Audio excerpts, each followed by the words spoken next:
My name is IONA Scott and I make artwork about marine phytoplankton.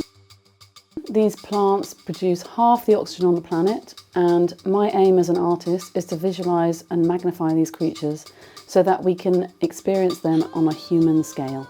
The head of sculpture on my fine art degree was an avid scuba diver, and he showed slideshows of this underwater world.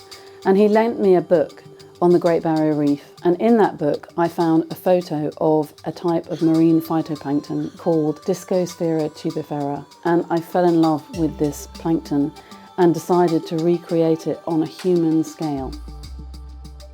My journey started when I made a 6-foot version of a Discosphaera tubifera plankton. As soon as I made this sculpture out of fiberglass and metal, I started to exhibit it in clubs and videos in London. I also really enjoyed taking it out into the world and putting it in raves, and I hung it off a crane by Battersea Power Station.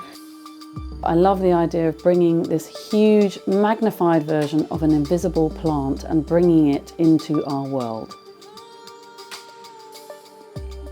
In the early 90s, I went to San Francisco. When I arrived, I realised that I had to make a new version of my Discosphaera tubifera so I could exhibit it there, and so I made a papier-mâché version. Both of these versions of my Discosphaera tubifera were relying on external lighting to bring them alive. And ideally, the main aim was to create the lighting inside the sculpture. The properties of these types of marine plants are translucency and fragility.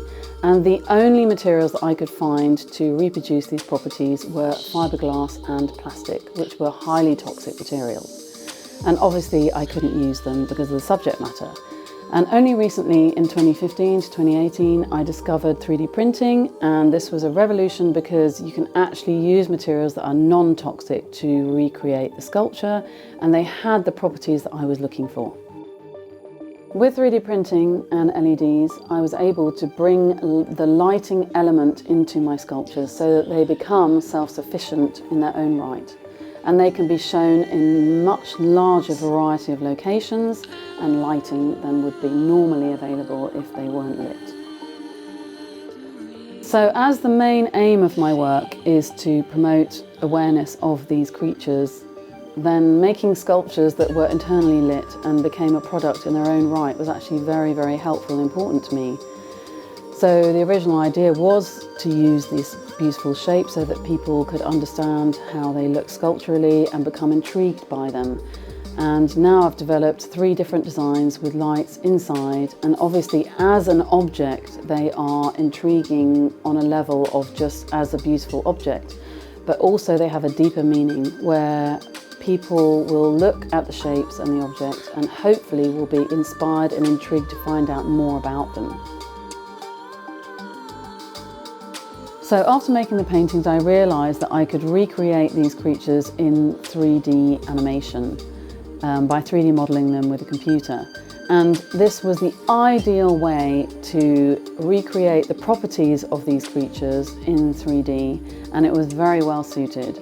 And so I retrained in animation. I did an MA in computer animation and special effects at Bournemouth University, and then I set about making a demo animation called Plankton World about how we can visit this world and seeing these beautiful plants.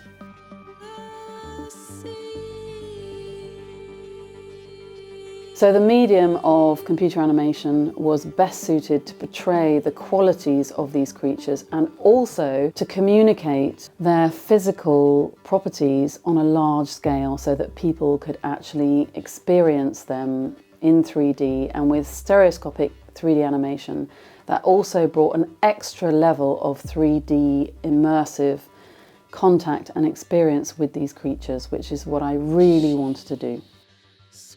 So I have 2 aspects to my work, animation and sculpture. The sculptures work very well outside or inside as they are waterproof and they are self-illuminating.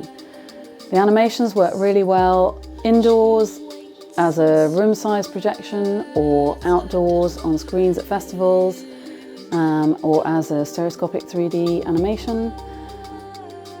The idea is that my work complements any conservation, but I'm very open to suggestions of collaboration. Can be just as pure visuals or as part of this huge subject, which is to do with marine phytoplankton and science and art collaborations to do with raising awareness and educating people about the importance of these plants. If you like my work and you'd like to collaborate, please get in touch.